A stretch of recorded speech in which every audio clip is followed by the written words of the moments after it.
মুভিটি শুরু হয় একটি জেল দেখানোর মাধ্যমে, যেখানে বন্দীদের দুইটি গ্যাংয়ের মধ্যে সব সময় ঝগড়া লেগেই থাকত। এখানে আমরা দেখি ক্র্যাব গ্যাং আর টাইগার গ্যাংয়ের মধ্যে কোনো এক বিষয়কে কেন্দ্র করে উত্তেজনা চরমে পৌঁছেছে।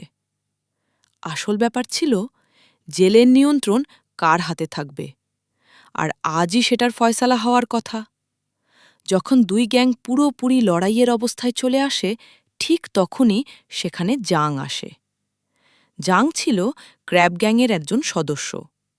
সে তার লিডারকে বলে যে লড়াইটা সে নিজে করতে চায়, অর্থাৎ জাং সবার সামনে নিজেকে প্রমাণ করতে চেয়েছিল। এটা শুনে টাইগার গ্যাংয়ের লিডার হাসি চেপে রাখতে পারে না, কারণ সে ছিল ভীষণ টাফ। টাইগার ছিল একজন দুর্দান্ত ফাইটার, তাই যা হওয়ার তাই হয়। টাইগার এমন মার দেয় যে কয়েক মুহূর্তের মধ্যেই জাং মাটিতে লুটিয়ে পড়ে ছটফট করতে থাকে। এটা দেখে ক্র্যাব তাকে সাহায্য করতে যাচ্ছিল, কিন্তু ঠিক সেই মুহূর্তেই পুলিশ সেখানে পৌঁছে যায় এবং সবাইকে ছত্রভঙ্গ করে দেয়। আসলে জাং একজন স্ক্রিপ্ট রাইটার ছিল। বিভিন্ন সিনেমার স্ক্রিপ্ট লিখে তার জীবন বেশ ভালোই চলছিল, কিন্তু গত কয়েক মাস ধরে সে নিজের স্ক্রিপ্ট রাইটিংয়ের দিকে মনোযোগ দিতে পারছিল না। এর ফলে সে অনেকের কাছ থেকে টাকা ধার নিয়েছিল, কিন্তু এখন আর সেই টাকা ফেরত দিতে পারছিল না। এভাবেই সে এক ভয়ঙ্কর লোকের কাছ থেকেও একটি স্ক্রিপ্ট লেখার জন্য অ্যাডভান্স নিয়েছিল, কিন্তু এখনই স্ক্রিপ্ট দিতে পারেনি। তাই সেই লোকটি জাংয়ের সামনেই আরেকজনকে মেরে ফেলে, যাতে পরিষ্কার বোঝা যায় যে তার সহ্যের সীমা শেষ। এসব দেখে জাং তার কাছে স্ক্রিপ্ট শেষ করার জন্য আরও 2 মাস সময় চায়, কিন্তু লোকটি বলে দেয় 4 দিনের মধ্যে যদি স্ক্রিপ্ট না পাওয়া যায় তাহলে সে জাংয়ের 2 হাত কেটে দেবে। এত বড় স্ক্রিপ্ট 4 দিনে লেখা সম্ভব নয়, এটা আলাদা করে বলার দরকারই নেই। কিন্তু তার সামনে আর কোনো উপায়ও ছিল না। তাই সে বাড়ি ফিরে দিন-রাত বিভিন্ন সিনেমার গল্প পাল্টে পাল্টে স্ক্রিপ্ট লেখার চেষ্টা করতে থাকে। তবু চতুর্থ দিন পর্যন্ত তার পক্ষে স্ক্রিপ্ট ফাইনাল করা সম্ভব হয় না। এসব করতে করতে জাং ভীষণভাবে ফ্রাস্ট্রেট হয়ে যায় এবং সেই রাতে প্রচুর মদ পান করতে থাকে। ঠিক তখনই তার কাছে একটি মেসেজ আসে, যেখানে জানানো হয় যে কয়েকদিন আগে তার দাদার পক্ষ থেকে পাঠানো একটি পার্সেল তার বাড়িতে পৌঁছে দেওয়া হয়েছে। এটা শুনে জাং খুঁজতে খুঁজতে সেই পার্সেলটি বের করে আনে। সে পার্সেল খুলতে শুরু করে। ভেতরে সে একটি চিঠি আর একটি ম্যাপ পায়। সে তখন ভীষণ নেশায় ছিল, তবুও চিঠিটা পড়তে শুরু করে। আর যা সে পড়ে তা দেখে তার চোখ কপালে উঠে যায়। আসলে তার দাদা চিঠিতে লিখেছিলেন যে তাদের পূর্বপুরুষদের কিছু গুপ্তধন শহরের একটি নির্দিষ্ট জায়গায় লুকানো আছে। যখন জাপান তাদের দেশে আক্রমণ করেছিল, তখন তারা সেই গুপ্তধন একটি কুয়োর ভেতরে লুকিয়ে রেখেছিল।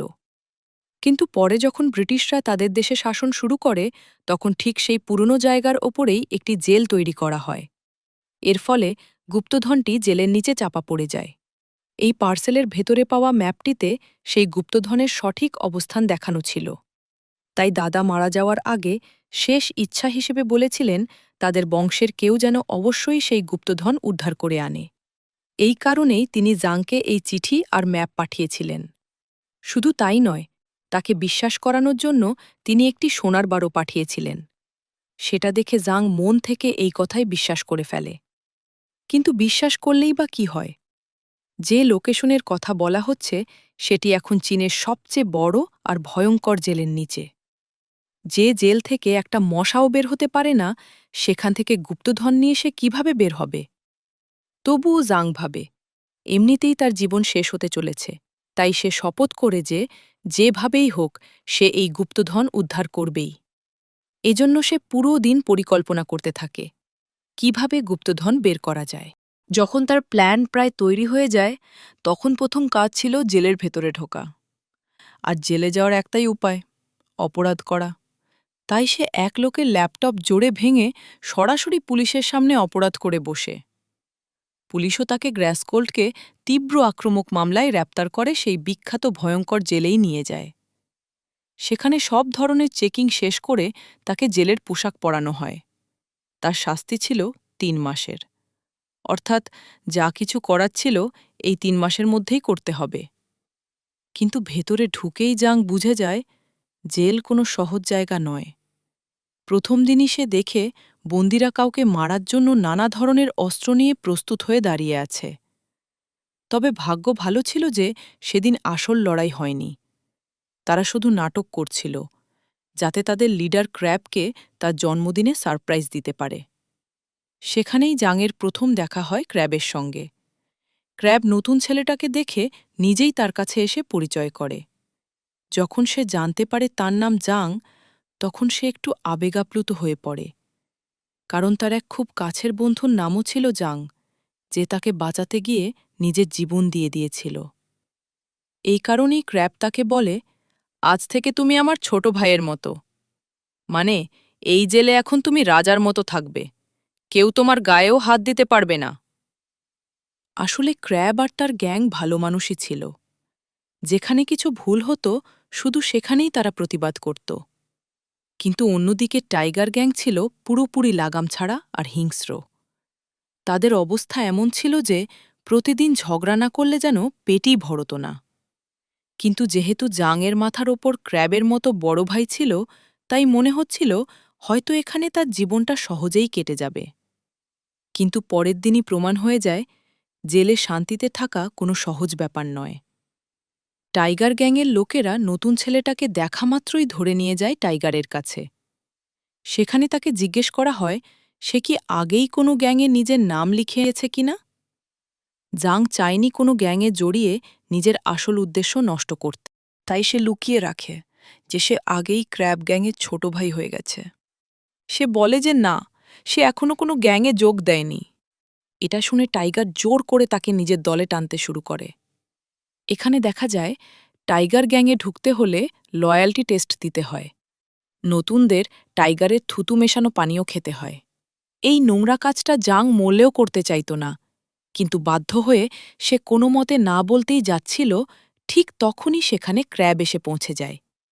ক্র্যাব বলে, এই ছেলেটা তো আগেই আমার গ্যাংয়ের ছোট ভাই, তাহলে তোমরা কেন জোর করে ওকে নিজেদের দলে নিতে চাইছে?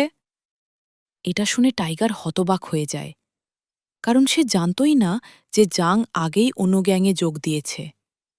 এই জেলের নিয়ম ছিল কোনো বন্দী একবার কোনো গ্যাংয়ে ঢুকে গেলে তাকে জোর করে অন্য গ্যাংয়ে নেওয়ার অধিকার কারও নেই। এর ফলে এই ঘটনায় টাইগার ক্র্যাবের সামনে ভীষণভাবে অপমানিত হয়। চলে যাওয়ার সময় সে জাংকে স্পষ্ট হুমকি দিয়ে যায় যে এই অপমানের বদলা সে অবশ্যই নেবে। এখন বোঝার বিষয় হল, নিজের ঝামেলা কমাতে জাং যে চাল চালিয়েছিল তাতে তার সমস্যাই দ্বিগুণ হয়ে গেছে।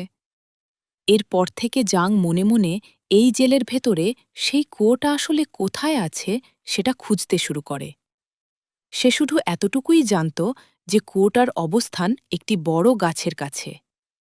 এভাবে খুঁজতে খুঁজতে একদিন সে সেই বড় গাছটার কাছেও পৌঁছে যায়।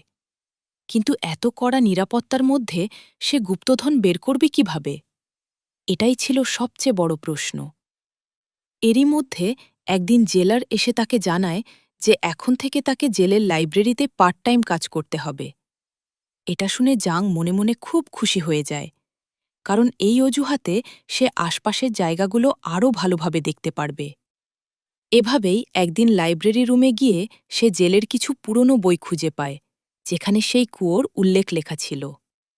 কিন্তু কুয়োর সঠিক অবস্থান জানতে হলে তাকে জেলের কনফিডেন্সিয়াল রুমের ভেতরে ঢুকতেই হবে, কারণ সেখানেই জেলের পুরো ব্লুপ্রিন্ট আর ফ্লোর প্ল্যান রাখা ছিল। তাই জাং ভাবতে থাকে সে কি কিভাবে ওই রুমে ঢুকবে। ঠিক তখনই টাইগার গ্যাং সেখানে হাজির হয়, তাদের অপমানের বদলা নিতে। অন্যদিকে অনেকক্ষণ জাংকে না দেখে ক্র্যাব বুঝে যায় যে টাইগার নিশ্চয়ই তার সঙ্গে কিছু করেছে।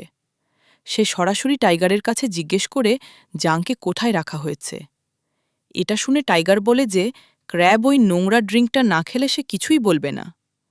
এসব দেখে ক্র্যাবের সঙ্গীদের মাথা গরম হয়ে যায়। কিন্তু ক্র্যাব আগেই জাংকে নিজের মানুষ বলে মেনে নিয়েছিল, তাই তাকে বাঁচানোর জন্য সে এই নোংরা কাজটাও করতে পিছপা হয় না। এই ঘটনার পর টাইগার জানিয়ে দেয় যে তারা জাংকে মেরে আবর্জনা ডাস্টবিনে ফেলে দিয়েছে।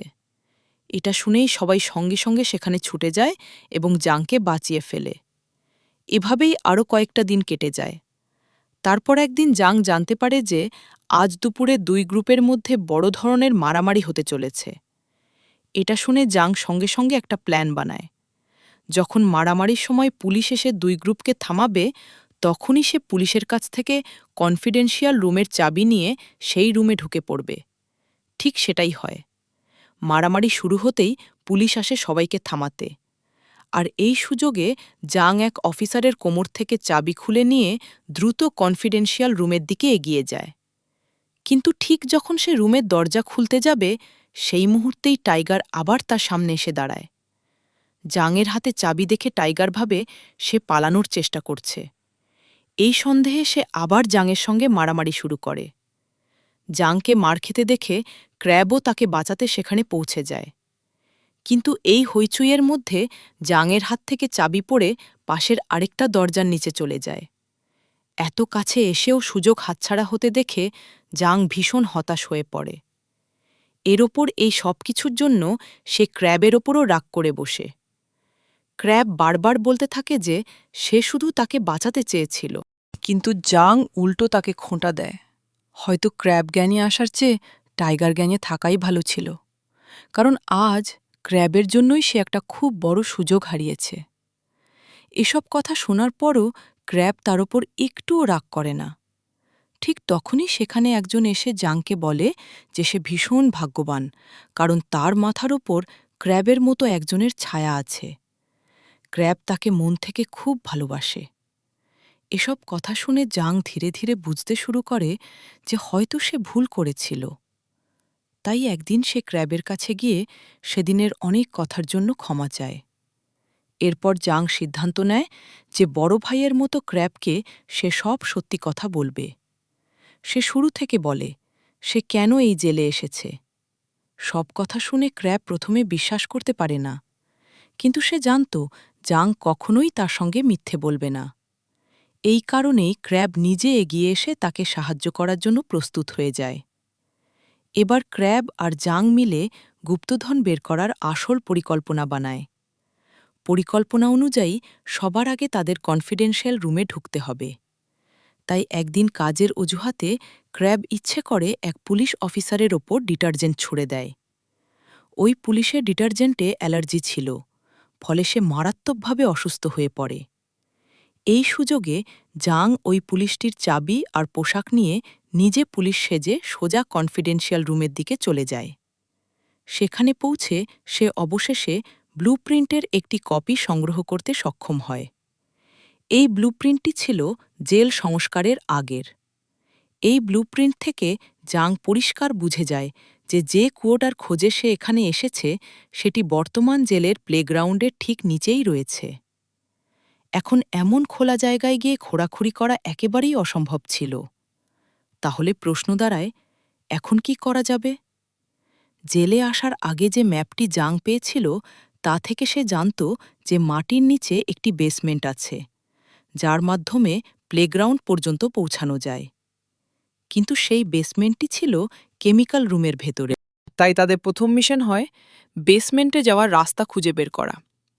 এই পরিকল্পনা অনুযায়ী তারা দুজন কেমিক্যাল রুমে ঢোকে। কিছুক্ষণ খোঁজাখুঁজির পর তারা একটি বন্ধ দরজা পায়, যেটার সঙ্গে একটি চেইন লাগানো ছিল। কাপড় আর ফিজিক্স ব্যবহার করে তারা সহজেই সেই চেইন ভেঙে ফেলে। এরপর দুজন নিচে নামতে থাকে। কিছুদূর যাওয়ার পর তাদের সামনে একটি বিশাল দেয়াল এসে পড়ে। আসলে সেই দেয়ালের ওপাশেই ছিল প্লেগ্রাউন্ড এবং সেই কুয়ো। এখন সেখানে পৌঁছাতে হলে তাদের দেয়াল ভাঙতেই হতো।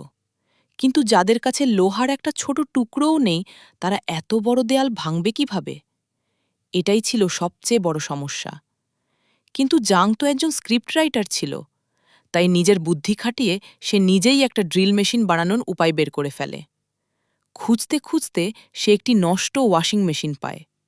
সেই মেশিন থেকে সে মোটর খুলে নেয় এবং তার সামনে একটি লোহার রড লাগিয়ে সেটাকে ড্রিলের মতো বানিয়ে ফেলে। তারপর সেটাকে একটি বালতির ভেতর রেখে চারপাশে কাপড় গুজে দেয়, যাতে শব্দ কম হয়। তবুও এত মোটা দেয়ালে ড্রিল করলে শব্দ অনেক দূর পর্যন্ত যাবে। এই সমস্যার কোনো সমাধান জাং পাচ্ছিল না।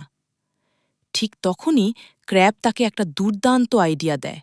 সে বলে, তুমি যখন ড্রিল চালাবে ঠিক তখনই আমরা সব ওয়াশিং মেশিন একসাথে চালু করে দেব। তখন কেউ বুঝতেই পারবে না কোনটা ড্রিলের শব্দ আর কোনটা ওয়াশিং মেশিনের।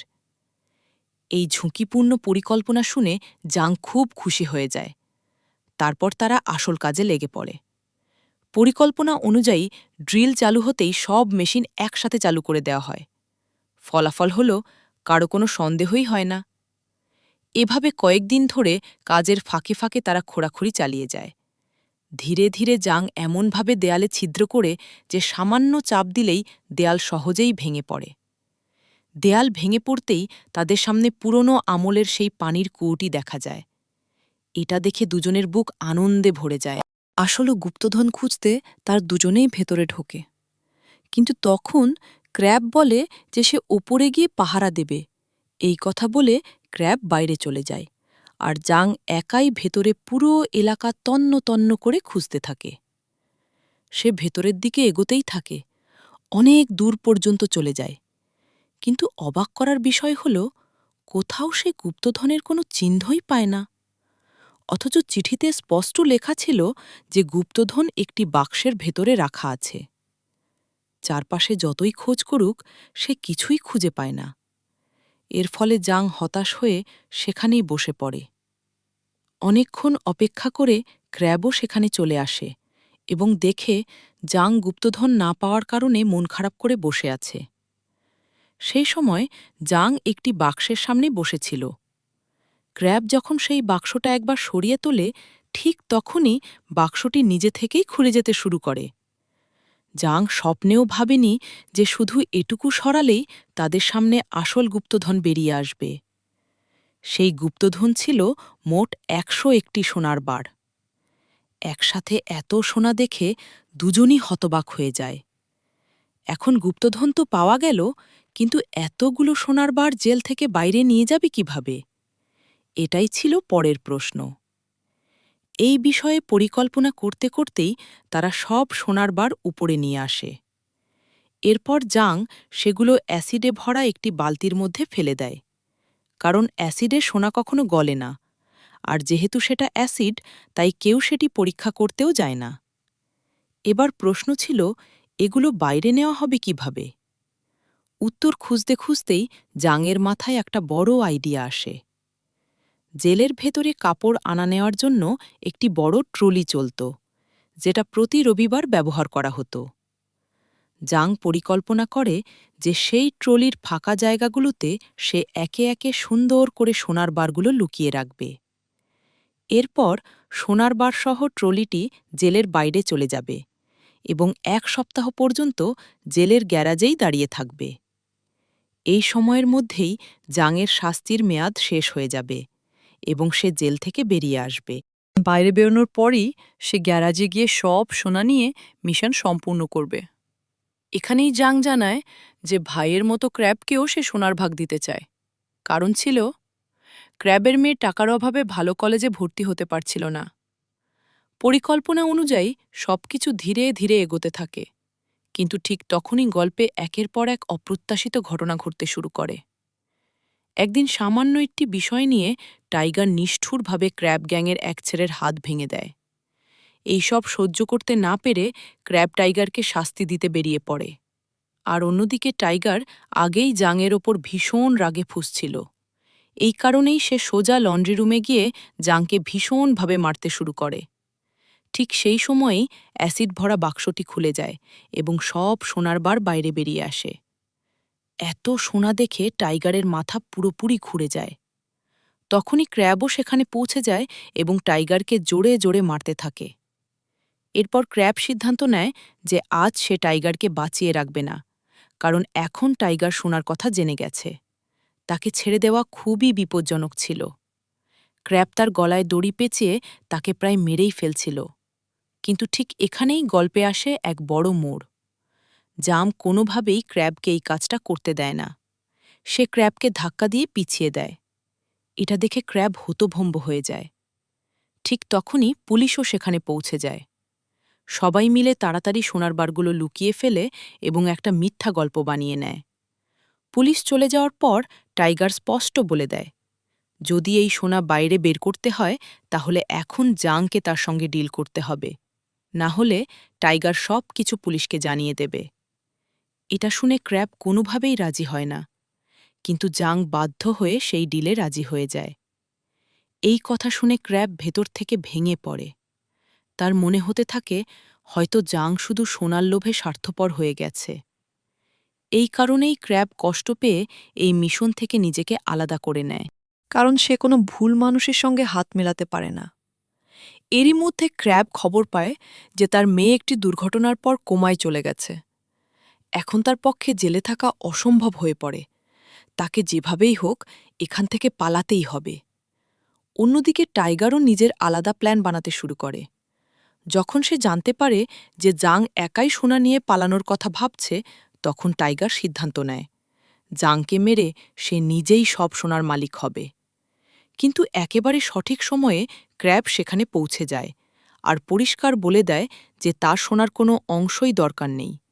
সে শুধু চায় সবাই মিলে যেন জীবিত অবস্থায় এখান থেকে বেরিয়ে যেতে পারে। তাই সে আবার এই মিশনে সঙ্গ দেবে। এটা শুনেই টাইগার, ক্র্যাব আর জাং তিনজন মিলে জেল থেকে পালানোর চূড়ান্ত পরিকল্পনা বানাতে শুরু করে। কিন্তু জাং আগে যেভাবে ভেবেছিল এখন আর সেটা করা সম্ভব ছিল না, কারণ এবার সবাইকে একসঙ্গে পালাতে হবে। তাই তাদের অন্য কোনো উপায় বের করতে হয়। এর মধ্যেই জাংয়ের শাস্তির মেয়াদও প্রায় শেষ হয়ে আসছিল। পরিকল্পনা শেষ করতে তার অন্তত আরও 2 মাস দরকার ছিল। এটা শুনে টাইগার বলে, চিন্তা করো না, তার কাছে এর সমাধান আছে। এরপর আমাদের আবার সিনেমার সেই প্রথম দৃশ্যটি দেখানো হয়, যেখানে টাইগার নিষ্ঠুরভাবে জাংকে মারছিল। আসলে ওটা সবই ছিল পরিকল্পিত নাটক, যাতে জাংয়ের আরও শাস্তি বাড়ে, সে আরও কিছুদিন জেলে থাকতে পারে। এভাবেই আরও কয়েকদিন কেটে যায়। শেষ পর্যন্ত জাং তার পুরো পরিকল্পনা তৈরি করে ফেলে। সে ঠিক করে যেদিন জেলের বার্ষিক পার্টি হবে সেদিন রাতেই তারা পালাবে। ওই দিন পুলিশ একটু রিল্যাক্স মুডে থাকে, তাই যদি কোনোভাবে তাদের মনোযোগ অন্যদিকে ঘোরানো যায় তাহলে কাজটা সহজ হবে। এছাড়া জাং আগেই খোঁজখবর নিয়ে জেনেছিল যে জেল মেরামতের সময় একটি নতুন ড্রেন লাইন তৈরি করা হয়েছিল। এর ফলে পুরনো ড্রেন লাইনটি আর ব্যবহার করা হতো না। সেই পুরনো ড্রেন লাইনটি সোজা সমুদ্রে গিয়ে মিশত। অর্থাৎ যদি তারা সেই পুরনো ড্রেন লাইনে পৌঁছাতে পারে তাহলে সেই পথেই জেল থেকে বেরিয়ে যাওয়া সম্ভব। এখন এই পরিকল্পনার প্রথম ধাপ ছিল সোনার বারগুলো কিভাবে সঙ্গে নিয়ে যাওয়া যায়। এর সমাধান হিসেবে ক্র্যাব একটি বিশেষ ধরনের কাপড় ডিজাইন করে, যাতে অনেকগুলো পকেট থাকে, যাতে সোনার বারগুলো লুকিয়ে রাখা যায়। এরপরের কাজ ছিল সবার মনোযোগ ঘুরিয়ে দেওয়া, মানে সবাইকে পুরোপুরি ডিস্ট্র্যাক্ট করা। এই ডিস্ট্র্যাকশনের জন্য তারা জেলের পার্টির দিনটাই বেছে নেয়। সেদিন যে গ্যাস বেলুনগুলো আনা হয় সেগুলোতে সাধারণ গ্যাসের বদলে ইথানল গ্যাস ভরে দেওয়া হয়, যাতে সামান্য আগুন লাগলেই সব বেলুন বোমার মতো বিস্ফোরণ ঘটায়। কিন্তু সেখানে লাইটারের মতো কোনো জিনিস ছিল না। তাই জাং এক ভয়ঙ্কর কৌশল বের করে। সে টুথপেস্ট, 2টি পেন্সিল ব্যাটারি আর আয়রন ফোম ব্যবহার করে টাইম বোমের মতো একটা লাইটার বানিয়ে ফেলে। কারণ পেন্সিল ব্যাটারি যখন আয়রন ফোমের ওপর পড়ে তখন আগুন ধরে যায়। জাং টুথপেস্টের টিউবের ভেতরে পানি ভরে দেয় এবং সেটাকে ধীরে ধীরে টপকাতে থাকে, যাতে নির্দিষ্ট সময়ে পানি শেষ হলেই ব্যাটারিটি নিচে পড়ে যায় আর আয়রনে আগুন ধরে যায়। আগুন লাগার সঙ্গে সঙ্গেই ইথানল ভরা গ্যাস বেলুনগুলো বোমার মতো বিস্ফোরিত হয়। এমন ভয়ঙ্কর পরিকল্পনা নিয়ে তিনজনই জেলের বার্ষিক পার্টির দিনের অপেক্ষা করতে থাকে। দিনটি আসতেই সবকিছু আগেই ঠিকঠাক করে রাখা হয়। নির্ধারিত সময়ে আয়রনে আগুন ধরতেই পুরো জেল এক ভয়াবহ বিস্ফোরণে কেঁপে ওঠে। কেউই ভাবেনি সেখানে এত বড় বিস্ফোরণ হতে পারে। সবাই যখন প্রাণ বাঁচাতে এদিক ওদিক ছুটোছুটি করতে থাকে, ঠিক সেই সুযোগটাই কাজে লাগিয়ে ক্র্যাব, টাইগার আর জাং তাদের পরিকল্পনা অনুযায়ী সেই পরিত্যক্ত ড্রেন লাইনের দিকে এগিয়ে যায়। জাং আগেই চতুরতার সঙ্গে একটি রুমের চাবি বানিয়ে রেখেছিল। সেই রুমে ঢুকতেই তাদের আসল যাত্রা শুরু হয়। তাদের গায়ে সোনায় ভরা জ্যাকেট আর হাতে একটি বড় দড়ি থাকে।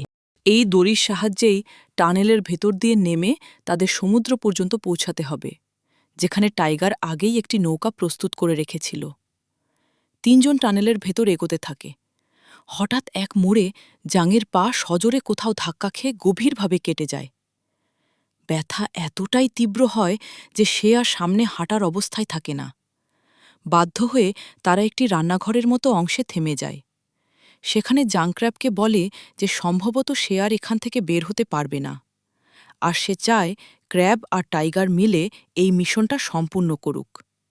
কিন্তু ক্র্যাব কোনো অবস্থাতেই জাংকে একা ফেলে যেতে রাজি হয় না।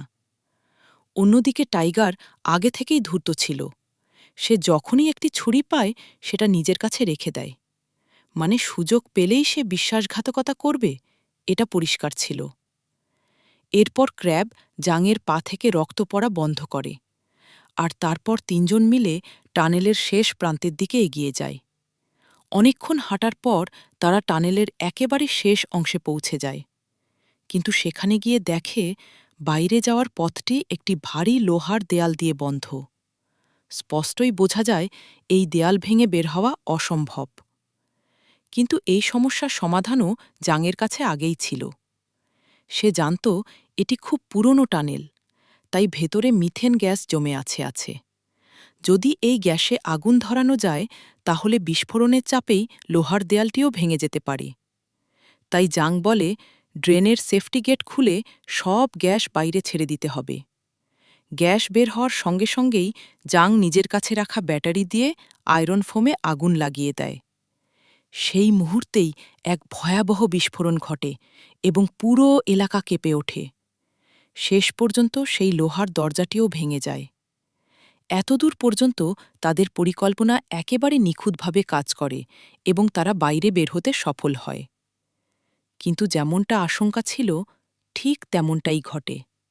সুযোগ পেয়েই টাইগার ছুরি দিয়ে ক্র্যাব আর জাংয়ের ওপর হামলা চালায় এবং দুজনকেই ভীষণভাবে আহত করে। শুরু থেকেই তার উদ্দেশ্য ছিল সব সোনা একাই দখল করা। আসলে বাইরে বেরোনোর পথ শুধু জাংই জানত, তাই এতদিন সে জাংকে ব্যবহার করেছে আর শেষে চরম বিশ্বাসঘাতকতা করে। এরই মধ্যে জাংয়ের সামনে টাইগারকে শেষ করে দেওয়ার একটা সুযোগ আসে, কিন্তু সে সেই সুযোগ কাজে লাগাতে পারে না। এরপর টাইগার তাদের মারার উদ্দেশ্যে প্রথমে ক্র্যাবের হাত ভেঙে দেয় এবং দড়িসহ তাকে নিচে ফেলে দেয়। জাং খুব কষ্ট করে তাকে ধরে ঝুলে থাকে। ঠিক তখনই এক সুযোগে ক্র্যাব টাইগারের পা ধরে তাকে গভীর সমুদ্রে ফেলে দেয় আর তার কৃতকর্মের শাস্তি দেয়।